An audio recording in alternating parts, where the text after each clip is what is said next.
HiSec BuyBack offers a 90% JITA anywhere in HiSec. Simply go to hisec.evebuyback.com, appraise your items, create a contract, and get paid quickly.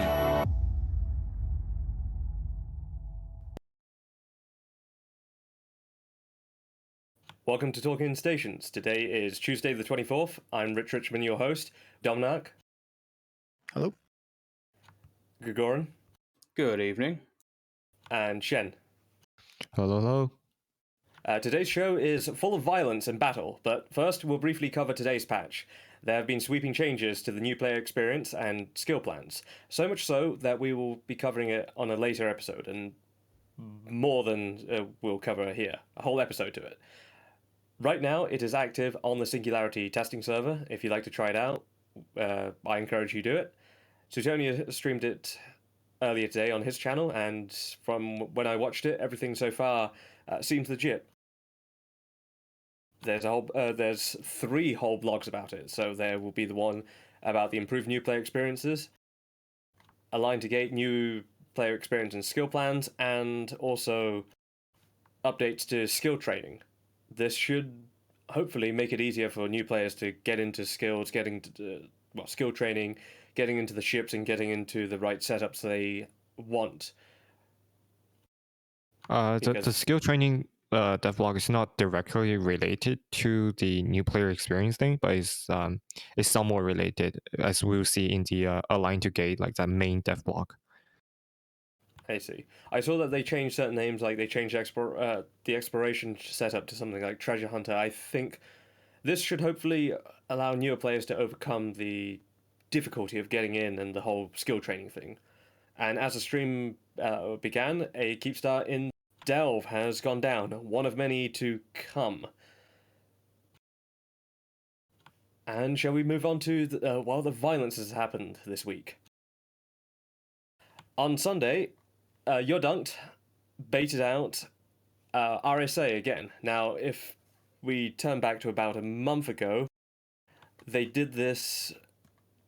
2 months ago, actually, we had members of Yodunked on to talk about the planning and everything that went through to baiting out their old enemies. RSA, Really Strong Alliance, and Soy Boys. On Sunday, they've done it again. And surprisingly, they had both NC Dot and NSH helping them in this bait. We can see that, there we go, one of the Soy Boys' hells and one of RSA's hells have gone down, along with quite a few of their Black Ops ships. This bait began because Yodunked figured out these 2 nesters right here. These 2 nesters were bait nesters. However, they aren't fit normally. They aren't fit like bait nesters. They're fit actually fairly normally.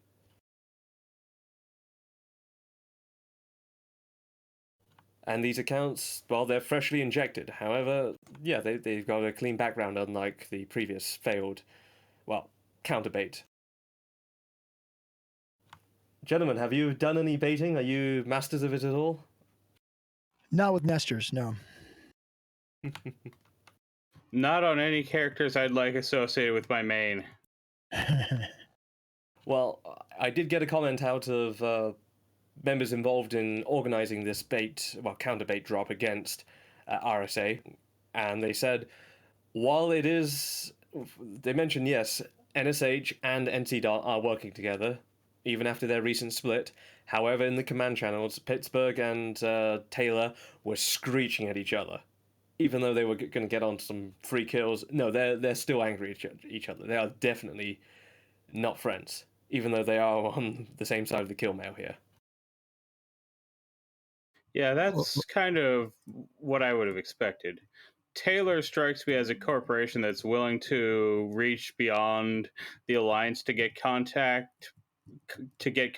but I wouldn't expect them to get along well with NSH due to the recent incidents.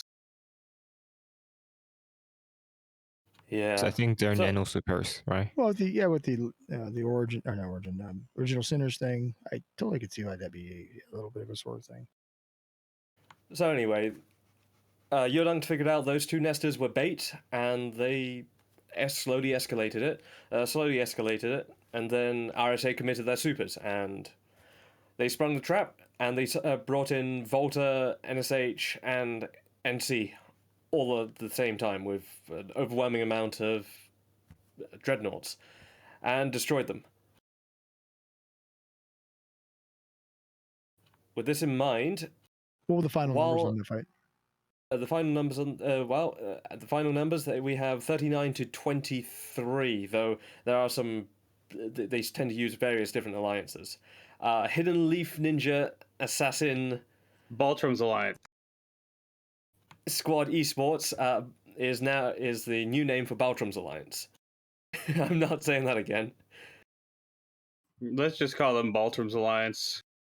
It's a pretty big slaughter so far. We can see 2 Hells died, 5 out of 7 Redeemers escaped, so 2 died. 3 of the Widows died, 4 of the Panthers escaped, 1 died.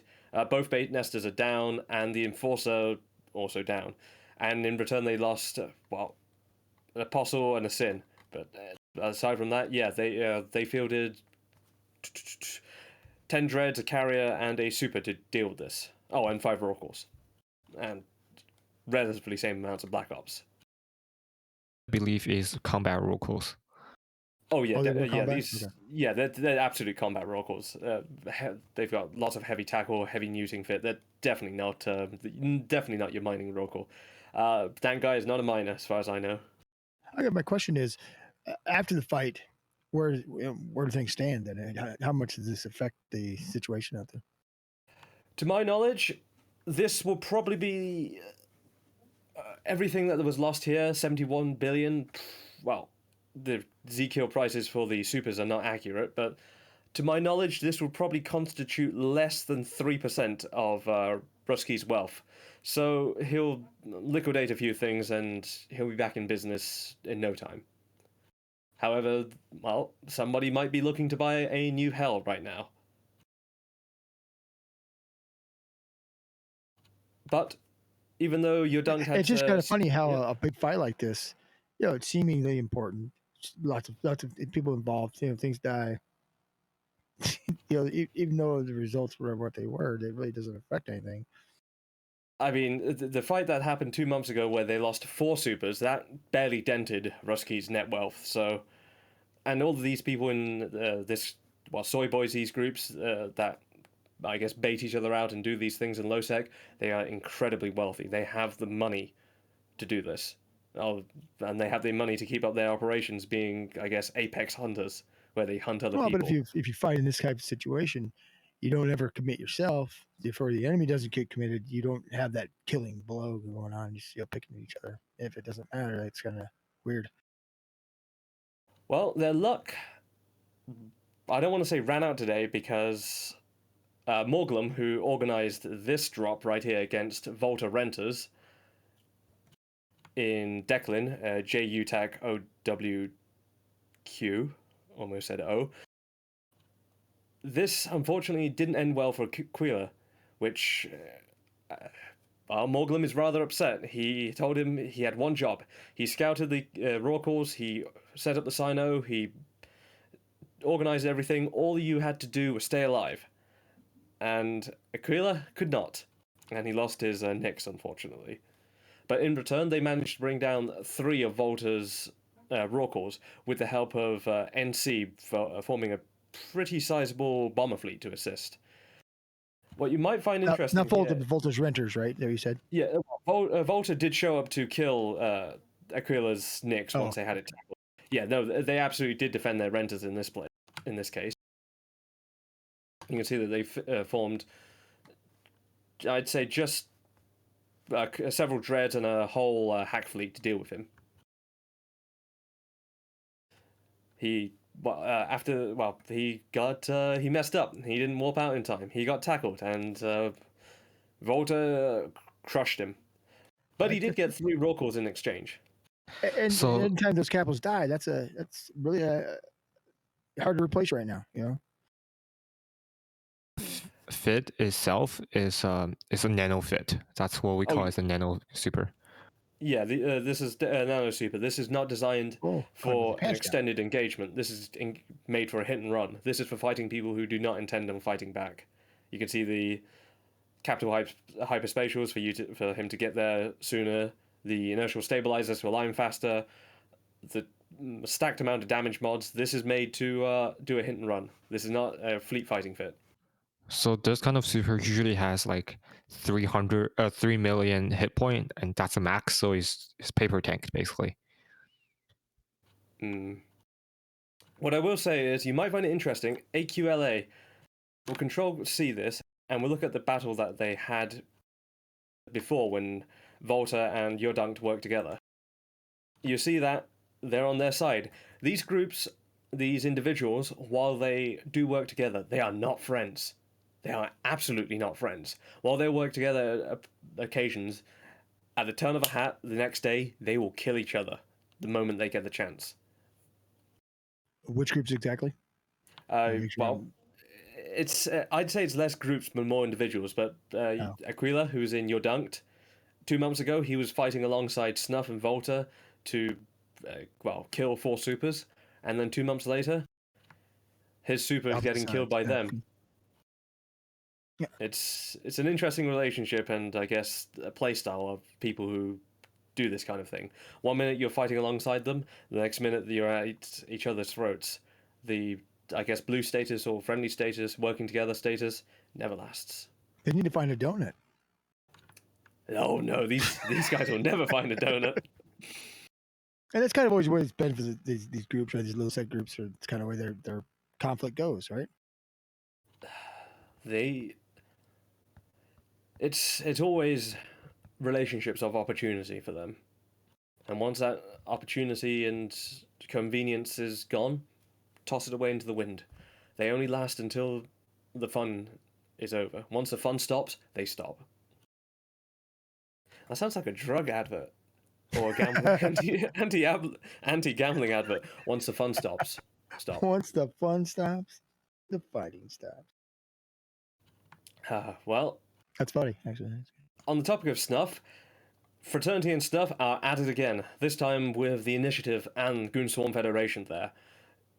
And even with these alliances forming, decent numbers in Fraternity's home turf, unfortunately, they did this at 10 o'clock Eve time, which is 6 p.m. Beijing time. Kind of a prime time for them. It's not ideal.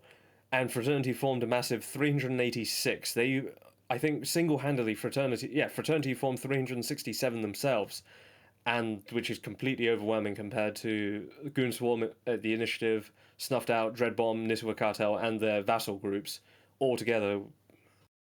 I don't know what this was over, but I heard that it was about a Rorqual that got tackled and escalated from there. We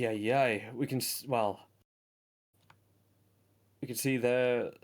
We'll go with groups just to give you an idea. Snuffed Out and friends formed 38 dreadnoughts, and they lost 37 of them. It was, it's ouch. And I mean, this fight happened in Nullsec, so there are bubbles. It's very common. Let's say a dread is in bubble. The only thing that can get it out of the bubble is a smart bomb.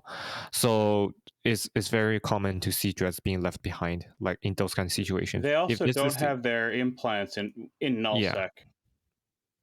Yeah, this is they aren't fighting Snuffed Out at their, I guess, peak power, in which it would be in low sec when they've got their high grade pods all up. No, this is Snuffed Out in a not so steroided level. They still have higher skill points than the average person flying the same ship in another alliance. They just don't have as much. They don't throw as much wealth into what they're flying. Well, while there is a impressive amount of red and impressive amount of dreadnoughts being fielded, the cause of the fight, I think dreadnoughts versus Titans. That's not a real fair. Well, not the cause of the fight, the thing that caused the fight in the first place, the Rorqual, it survived. This is a crushing. I don't want to say crushing because the stuff is very wealthy, but this is a defeat. I imagine they'll be on. Gergoran, can you check Horde trading comms? I want to see if dreadnoughts are being sold again. Well, I haven't really seen much today. I've been mostly looking there for trying to buy Moon Goo today. It doesn't look like there's a lot going right now. Oh, thank you, Empower. Sorry. Does anybody know why goons and the Imperium formed just under 180 people for this content? Yeah, because there's no more war and death, so we gotta go find it other places. What's more curious is why is 15 Dreadbomb? Why are members of Wrecking Crew here alongside Snuff? Dreadbomb can do what Dreadbomb wants to do.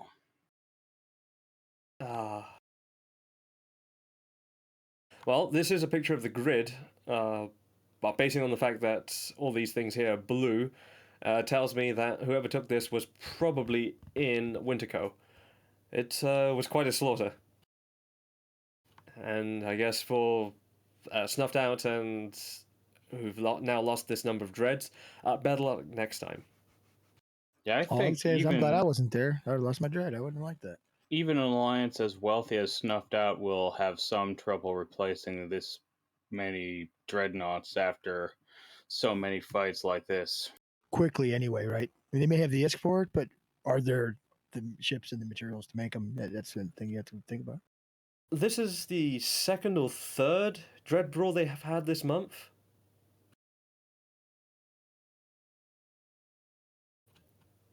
Oh, despite the whole, I guess, scarcity and industry changes, this is one thing that's not going out of fashion for them. That's good. That's a good sign, right? People will. Goblins doesn't seem to think so.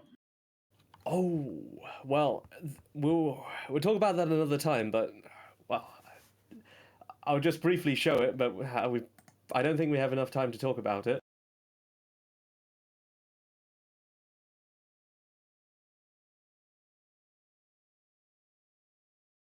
This pinged out by Gobbins today. The Dread stimulus is suspended indefinitely. Dreads are too expensive. The stimulus package was a plan in Horde to get people into Dreads and to expedite the process. Unfortunately, can somebody explain exactly briefly what that is? Yeah, this was announced right as I was thinking about putting another character onto it. And what was the program? How did it work? Briefly go over it. If you can't share it, then don't. Yeah, the way that this stimulus worked is that if you have a character who's not capable of flying any combat caps yet, you can, like, Rorquals and Jump Freighters are okay, but no other caps. You can sign a character up, and then once you reach certain skill training milestones,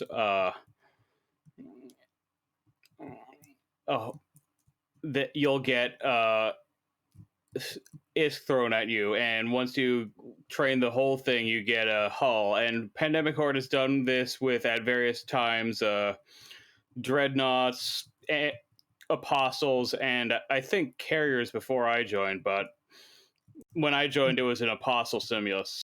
So you make the commitment to do this through the skill training, you fulfill the commitment, and you get the ship. Is that what you're saying? I think that's close enough. Or am I getting it wrong? Okay, just curious. It reminds me. Well, it's a commitment they had to get more people into Dreads. Reminds me of I think the King of England wanted more archers, longbow archers. So he told everybody after church needs to learn archery. Well, until now, everybody who were to train into Dreads. Now, no more stimulus. But as the war winds down, which it has been for a while, fighting has intensified, as seen by the last few battles. In Esoteria, fighting has raged on with the new PIBC going under another trial by Imperium. I have to make a correction, though. Fast Kick, while they are associated with Red Alliance, they are not part of Red Alliance anymore. They got kicked or something, but they do field supers, and they were somewhat affiliated in some way, but they're not formally together, to my knowledge. There was a sizable fight across 4 different systems in Esoteria, involving the Imperium-related groups and Stainwagon against the new PIBC, which would be Evictus, Mangos, and Vindictive, and some other smaller vassal groups in between. Am I getting that right, Shen? Yeah, I think so. Are you able to comment on the fight? No. Very well. From what I see, yeah, it's quite a bloody fight that's been extended out into 4 different spaces over something.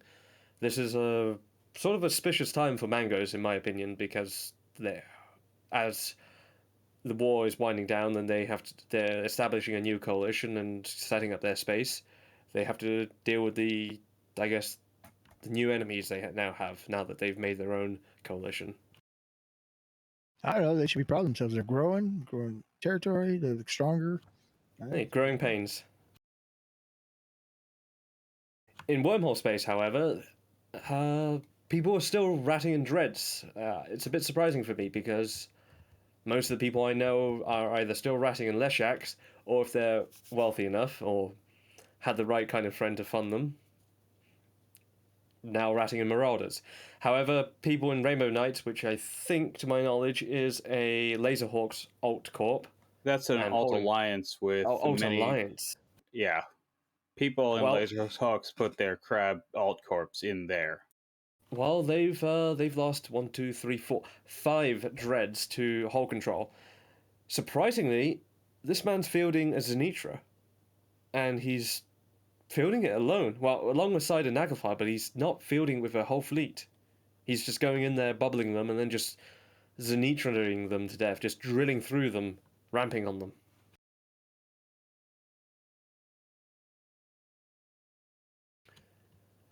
Yeah, I guess wormholes are beyond me. Well, that's the great thing about wormhole space. There's no guaranteed way somebody can get in. If you're not in the wormhole and you don't have a connection, you are going to have an incredible amount of luck to be able to get back up there on time. And I guess that's what gives some people the bravery to field a Zenitra to go after dreads like this. 5 dreads just completely torn apart by this magnificent triangular beast. Really puts a smile on my face. Well, I think that's all the violence I have to cover. Is there anything that I should go back to, or any other things that we should cover more in depth if we have any more time? Oh, not to my knowledge, yeah.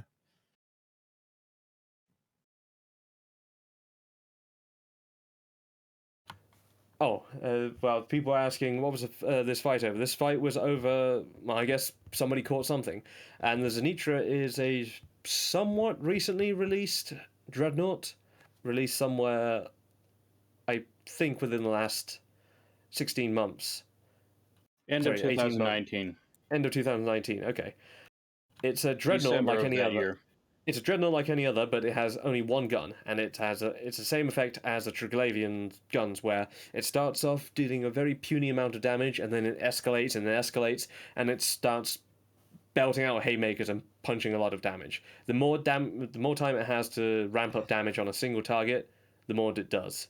And it's seen limited use because it was, 1, remarkably expensive to build, and 2, required a lot of skills, and 3, the most additional one, and the big fatal flaw, you can't use it in dread bombs, because a dread bomb involves a lot of hit and run damage. The Zenitra is escalating damage over time, and if you're going to try and dread bomb with, say, 10 or 20 other dreads, the Zenitra the amount of time it has to ramp up on a single target, it's just not good.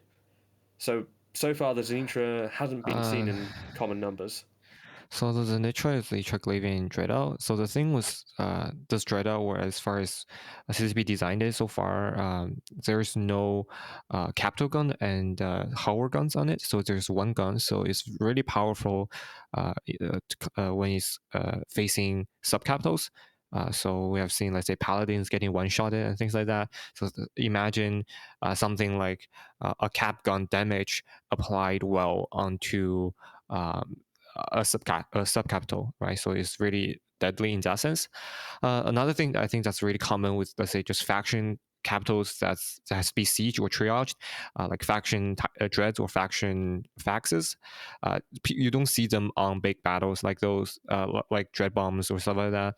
One reason, like Rich said, at least for the Nitra, it will get it needs time to ramp up. But another reason is it's not worth it. So when we compare time, we compare to efficiency, right? In terms of the amount of money you need to bring on field and the amount of risk you're putting up, right? So the Nitra is about twice or three times the price of a normal Dreadout. Even if it does like 1.5 abundance damage, if it gets traded with two of the other Dreadout, it's a positive war. Isn't the Zernitra price a little bit closer recently because of how the industry changes earlier this year affected capital prices? So the construction of the Nitra is different from other faction capitals. So you can get the Nitra BBC from Parchment LP store. So you need those kind of interstellar thing that basically get as loot in Parchment, and you trade them in LP store to get the Nitra BBC, or I think you can get them in those kind of World Arc sites in Parchment as well. Once you get those, it requires some capital components, just like any other dreads or any other capitals that's not a freighter, but it also requires something called the capital Triglavian components, which those components break down to components, those the components that you traded in LP store.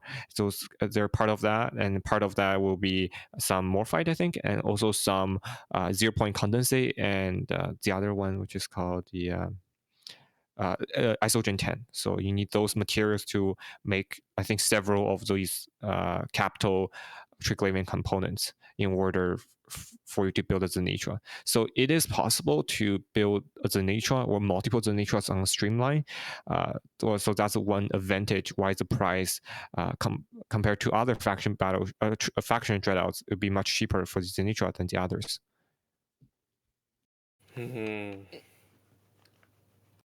But in wormhole space, it seems the Zenitra is, well, it's being used at least in this instance. Is any of the previous fights or anything we want to turn back to, or is that everything we have covered for today? So do you want to touch on the skill thing? Well, since we've been up for about 40 minutes, we can go over it a bit more, but we'll mostly be covering it tomorrow, because hopefully we'll be dedicating a whole episode to it. We'll go into the skills into more depth. This was discussed in the World Tour in 2019. I don't think I was playing at that time, so I don't remember. So yeah, I don't remember this being addressed at all. However, one of the big complaints is people didn't really know what kind of skills they should be training to, especially newer players, and they had to find somebody else or some other community to give them a list of skills they should train into. Now, this will allow you to create, share, and interact with already created lists of skills. Gentlemen, So with a skill plan, you can drag them out just like you drag a fit out, let's say to a channel in local or in Alliance chat or Corp chat. So that's really helpful for a lot of new players.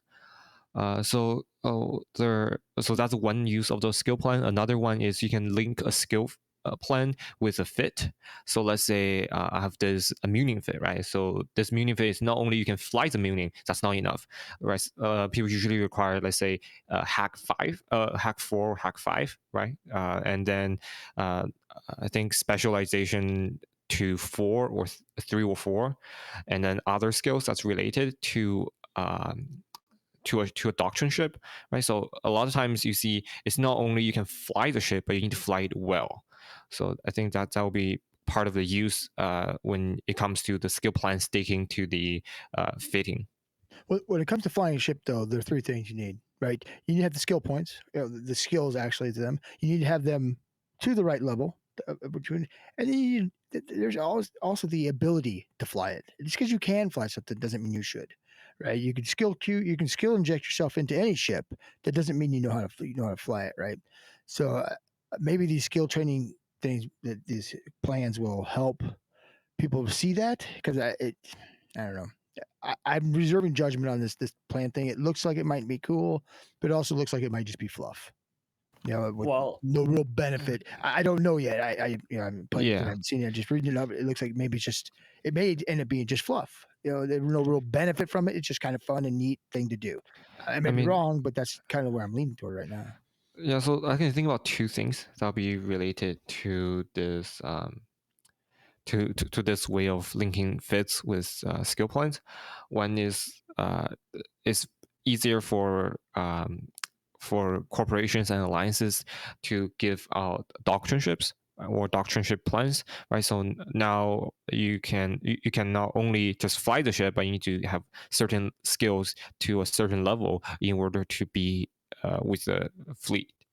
Yeah, I agree. The sharing and saving skill points, that is nice. That aspect of it is very good. The and I guess I could see this as a tool. This is the doctrine I want to fly. Can my guys fly it? I can see it being used like that. Right? I plug it in. Everybody showed up, and I all of a sudden know, oh shit, all my guys are missing these skills. We're not picking this doctrine. I could see it being used for that maybe. I'm just shooting from the hip here. I really, I haven't played with it. I haven't really looked at it that much. I just read the blog, but I'm just worried that this one might looks pretty, but doesn't really add value, a whole lot of value. I hope that I'm wrong about that, but that's my worry. So also we can add this to what we talked about on Sunday, right? So on Sunday we had hate list on and talking about the Naga fit, right? So right now he can add in a list of skills that he wants players to have, not only to be able to fly the ship with a fit, but the skills to a certain level. Right, so those things, when you have a fit, you can have a skill plan. Another thing is making PILs really easily. So with the PIL, there are certain level skills. There's only, I think, 3 or 4 of them that you need to train up, but it will be much easier to just copy paste them within, let's say, 10 or 20 of skill characters. Like some people have a lot of those. Oh, you dirty crap! Why wouldn't you say it makes it easier for people to make Magic 14 share the Magic 14 skill plan for PvP? Not just Doctrine PI, but Astro, reactions as well. You're winning me over here. I think maybe I'm going to look at it a little more. Well, I'll tell you what should win you over. CCP have called it this the skill plans feature and the ability to share skill plans is meant to be the exact same as the whole fitting window in this ship simulation, and you don't need the ships nor the modules to be purchased in order to see the end goal. And in this case, you can hopefully essentially simulate what your skills will look like at the end without making any committed purchases straight away. So I think that was the role that Python was playing before. So right, with Python you can simulate those fits with max skills, right? And now you can basically have a level of skills that you intend to have in order for those fits to work effectively, right? A lot of things with, let's say, with Tech 3 ships, right, their subsystem level really contributes a lot to the ability of the ships and the fits on it. So you can right now simulate with the skills that you have in your skill queue. Shen, just imagine how terrifying it would be now that you can share a fit for Munin to all of your fleet members. You can share a fit for a rapier pilot to all of your friends, and I will share a fit to all of my friends on how to immediately train your alt straight into a kitsune. So I think is- this is. I don't know if this is part of CCP's plan, but this definitely makes a production line for new bros, right? So new bros can now be provided with a set of tutorials, a set of fit, a set of guides, right? So it can almost be humanless when a new bro comes into a corp in Nullsec to grow flying doctrine ships, flying ratting ships to a standard or optimum doctrine standard right now. Yeah, So you're right. Good recruitment tool. It is. You're right. This is our doctrine. Can you fly it? Show me. Yeah, there you go. They can't both. They can show you. Oh, yeah, exactly. you can't Yes, fly it. ring Yeah. ring recruitment. Yes, I'd like 10 Munin pilots, please. Thank you. Yeah, and Well, also, is it really? so is it there's really only that one bad? part of it. There's only one part of it. You scroll down. There's a big part of it. I think that we should mention ahead of our further discussion, and that is removal of max skill from 50 to I think extending the skill limits from 50 to 150. Scroll down. Yeah. Oh, number of skills. That's I great. missed that part. Okay. That's great Yeah. for newer players who are trying to work on shorter skills. I've personally gotten to the point where on my main, I'm mostly stacking up skills where it'll take months to even for a fairly short skill plan, but for newer players, that's great. The restriction of alpha player training queue, allowing only the skills that will start within 24 hours to be removed. So right now you can basically farm up an alpha clone unlimitedly. There's no restriction to that. So you can farm as many of them as you want and use them later on, right? Let's say for suicide ganking, right? I can farm 10 of them, and then let's say every time my security status gets below 2.0, trash it. Another character that's ready to go. I can farm 10 of those at a time, and then you can repeatedly do that, right? Something I need a fresh background for, right? There's all kinds of things that will be that was a limit that alpha character had, but right now they don't. Is this a bad thing? Because it depends on who you are and what's your perspective, right? I think something that can never be only bad or only good. There's always perspective on it. I think this is good because otherwise, for a newer player, they join an alliance or they join a group, and then somebody links them this sheet. They have to scroll through, or they'll have them download something like EveMon. It's just tedium, and obviously logging through each and every one of the accounts and then re-adding the skills. I think this reduces tedium.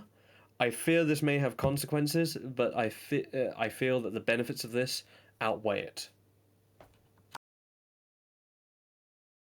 Does anyone disagree? I mean, is there benefits? There are a lot of benefits. Is there a downside to it? There are a lot of downside to it. So yeah, I like this change. Yeah, well, I mean, for me, I definitely like it. This is for me. It's not a negative at all. It's just I'm reserving judgment until I get to play with it. I would like to. Well, I am looking for the Magic 14 skill plan to be made immediately. I want that spammed everywhere. I want people PvPing. Like, I don't want to see people spin up more PI alts using this. What about reaction alts? What kind of magic are you talking about? Absolutely not. Production. Magic 14 reaction, is right? Magic 14 are 14 skills that are used in every single combat. Well, it doesn't even matter. It's combat. Every single ship in the game, these 14 skills are used. So to train up the Magic 14, if you don't have them trained already, it means you're essentially flying. You're essentially living life as a pilot, slightly hobbled. Okay. I don't know if I agree with Valimore there. I know how this tool makes it easier for gankers. I don't agree with that. That is. It makes it easier for. I mean, sure, something makes it easier for everybody in the game. Technically, it makes it easier for gankers. Okay. You can't have your cake and eat it too. It's got to trickle down. This is scheduled to be included in the September release, and September is in right around the corner. Yeah.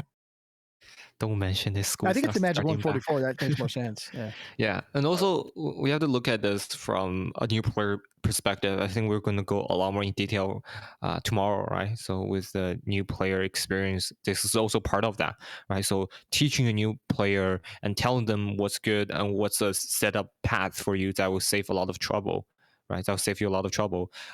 What it's going to look like, right? A lot of And that times, is new built player, into this. Or that is built into this, yeah, correct? Okay. yeah. You don't need And somebody else sharing with you. The system itself is going to be supposedly intuitive for the new player to learn this stuff on their own, correct? yeah. And I think sometimes when people say, let's say, don't spread your skill points, right? Focus on one thing that you want to do, and you want to do well on at least this character, right? So some people, so you don't spread skills on missiles, turrets, and production, right? You focus on one or the other, right? You leave different else for different things. So this may just set up a plan for new roles. I think maybe I can have a 2-month plan, give to a new bro, and say within this 2 months you should learn enough knowledge about this game that you can make a further plan for yourself. Well, I'm Things gonna like tell you that right will now, I happen. guarantee there's a lot of people in the game playing it now and been playing it for a good portion of time. This is gonna be beneficial to them. I can see it already because people that don't get it, this should help them, right? I feel that the whole old Eve and how it's difficult to get into and all the things that new players end up tripping over, I think they're antiquated. I think they're systems that should be done away with. We go into the modern era. Let the past die. Kill it if you have to. Don't have these old things just continually trip up newer players, because I think the newer players they're going over the same hurdles, the same battles as the older players did in the past. Yeah, the But- older players are just so much further ahead of them. Well, As we there's- should be. There's In no some point ways, it's keeping. easier to get started. In some ways, it's harder to catch up. There's no point keeping tedium purposely difficult and unintuitive features in the game simply because of the fact it's how things used to be. Yeah, Things can Listen, change. Mister, And when you get as old as I am, sometimes you like the way it used to be. yeah. I well, think math is math, and skill training is skill training. But well, I think this is good. Maybe you'll click on the Magic 14 Domanark and you actually train them this time. But I should probably try to do that. Maybe it'd be better if I have capacitor and things like that. And also with this, I think it will show a lot of, like, say, corporations and alliances will rush out to make a lot of those plans for new bros, right, for doctrines and things like that. And Well, I'm a little bit worried. I go start playing with this and it's going to tell me, "Well, you are terrible. Why don't you have this trained? You dumbass. This is not trained." yeah, it says right here plans for adding corporate skill plans later this year. Okay, they might not release on time. Who knows? Later this year, along with other improvements, are in motion. We also look forward to reviewing all the discussion and ideas from the community. There's an official forum thread for feedback. I'm not gonna leave all positive today for CCP. Probably not. I'll end on something that's maybe a little bit negative, which is what's the path after the new play experience, right? So I think same thing for production right now. After Battleship, there's a giant uptick, or after Battlecruiser, there's giant uptick between after you're out of the new pro title, but you're not as experienced as some of the veteran player are, right? So there's a giant gap, I think, between new players and old players.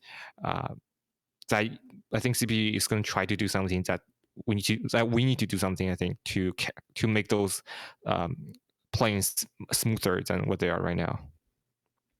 Well, my I'm going worry to is- be positive towards CCP also. These are positive moves, right? Whether they pan out great or whatever comes out, these are the right direction anyway. So, like I said, I'm going to reserve my opinion of this system until I get a chance to look at it a little bit more. But I think of all the things that are being announced for September, it looks like the right direction, right?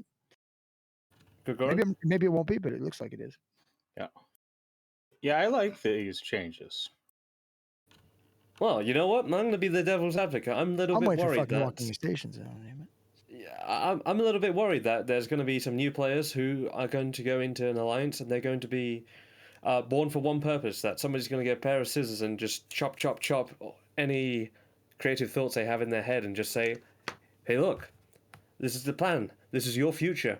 You're going into a Munin pilot. This is your purpose. Well, what if those new players get recruited to a small gang corp and start going on talk shows? What is my purpose? You train into a Munin. I will more advise scimitars since they can both follow Munin fleets and Cerberus. So it's better if you want more gameplay. That would be a better path. That would be a whole other discussion. Yeah, it's a whole other discussion for tomorrow, including the whole new player experience and Yeah, things done to and also I I would think advise rather than Munin and Scimitar, I would be the best malediction pilot or stiletto pilot that you can train into. no, don't like those pilots are like ammo. Like we just fire them. It's like go tackle, and then you're gonna you die. can't No. train. You can't train them by skill wise. You have to actually teach them. I'm afraid. If Okay, as you're it just- just running up and tackling, you might as well just fly a T1. But if you're actually going to do a good job, those things are really good. Yeah, I think just I'm gonna mention one thing that Astrorothy said in chat. So this doesn't force anyone to do anything, right? So this is not, let's say, you have to follow this. This is just a device at the end of the day.